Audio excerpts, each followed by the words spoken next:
Perfecto, moverá la pelota el equipo de San Lorenzo, autoriza Julio Quintana, señores. Empezó a rodar, la pelota ya se juega. Sportivo San Lorenzo, Fernando de la Mora por la primera división. El premio es jugar en primera división, nada más y nada menos. Viene la carga aquí para romper líneas, a Vera para tocar, de pase para Maciel, de vuelta para Vera, Vera, arriba. Se lo perdió Vera. Se lo perdió el número 6 a José Vera. Ayala, flojito en la marca y se viene aquí el centro, el cabezazo de Cáceres y el arquero ya se queda con la pelota. La pelota para Cáceres, domina Alex, deja para Víctor y el centro, la pelota en el travesaño. En el travesaño cayó ese remate que parecía accesible para el arquero. El delantero Trinidad, también está Báez, viene el tiro libre, arriba la pelota, golpe de cabeza, remata al arco, Quiñones le sacó el gol a Aquino. Remate de una pelota que quedó boyando allí en el área. Y el tiro al medio, justo donde estaba Quiñones.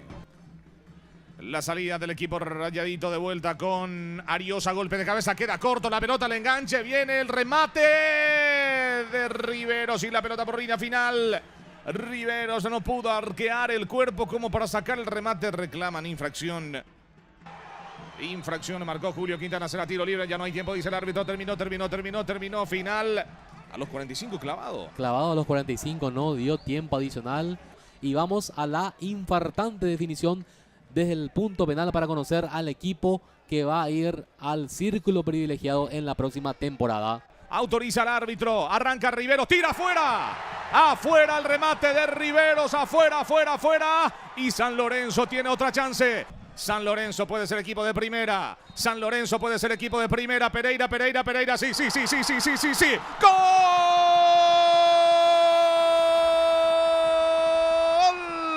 De San Lorenzo.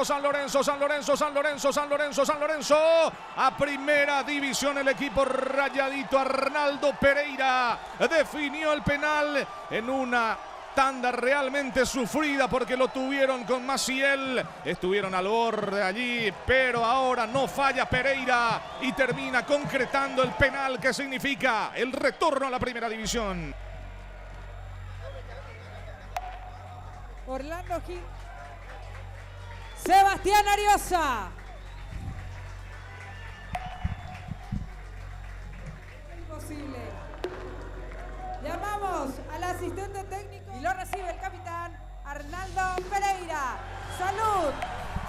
Muy bien, allí está la copa entonces, el festejo, el trofeo por el segundo lugar y lo más importante, el hecho de llegar a la división principal de nuestro fútbol para la temporada 2019.